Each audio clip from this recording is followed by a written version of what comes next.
Hey, what's up mga boss, mga best? It's me again, your pretty boy Donski. So, welcome back again in my YouTube channel. So, kumusta na kayong lahat dyan mga boss, no? I hope na okay lang kayo dyan. And continue to follow the personal proper hygiene, which is yung paghuhugas ng kamay. At saka, panatilin pa rin natin yung stay at home as soon as possible mga boss, no? Kasi alam naman natin yung mga pangyayari ngayon mga boss. So, just continue to pray, especially sa ating mga frontliners. And just obey the rules of our governments. Just be patient lang tayo mga boss, no? Be patient lang. Alam naman natin na meron din tong patutunguhan yung mga ginagawa natin ngayon mga boss. So, just be patient lang and continue to pray.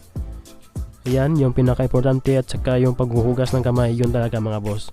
So, salute to all frontliners. So, before we proceed to our topic, so gusto ko lang din magpasalamat, no, sa mga bagong subscribers kasi nanagdagan yung mga subscribers. Thank you so much to all my new subscribers. Welcome kayo dito. And sa hindi pa, i-click mo yung subscribe dyan sa baba at saka notification bell para updated ka sa mga videos na i-upload ko. Let's go!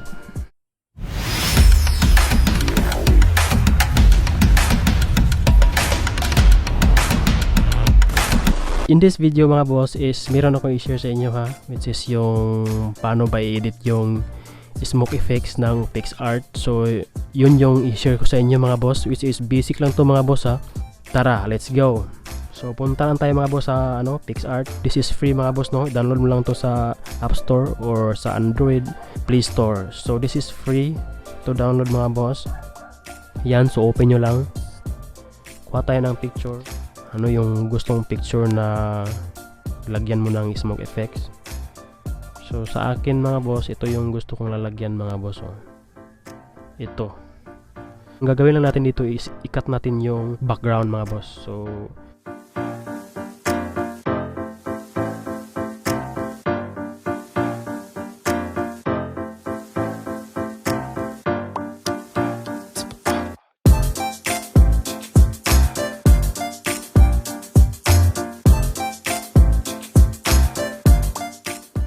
So ayan na mga boss. So, pagkatapos nang i-erase yung background, save nyo lang.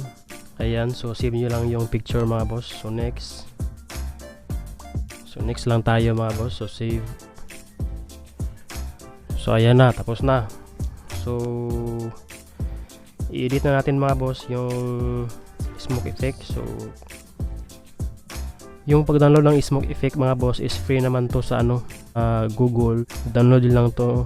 This is free. Search nyo lang smoke effects then image.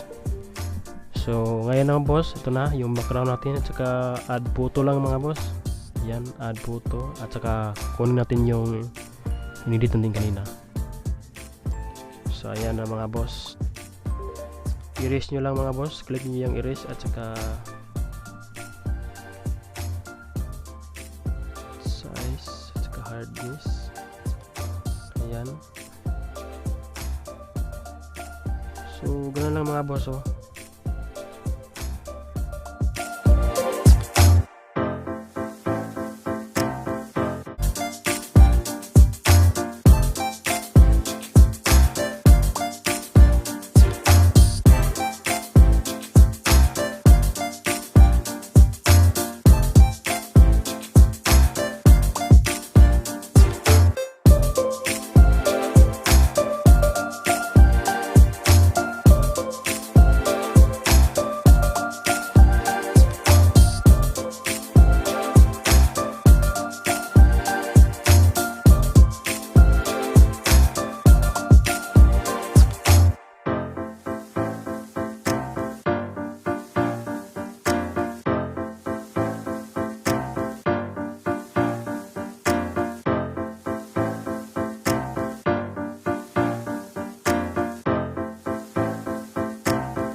ganun lang kadali mga boss, diba? So pwede na yan. So pagkatapos click nyo yung apply. Ayan. So crop ko lang to kasi sobrang laki ng picture eh. Crop ko lang to mga boss. Dyan. Ayan. So apply. So ganun lang kadali mga boss.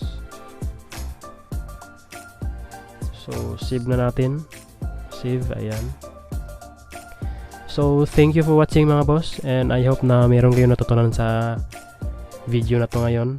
So don't forget to click the subscribe and click notification bell para updated naman kayo sa mga videos na i-upload ko soon, and I will upload videos every week.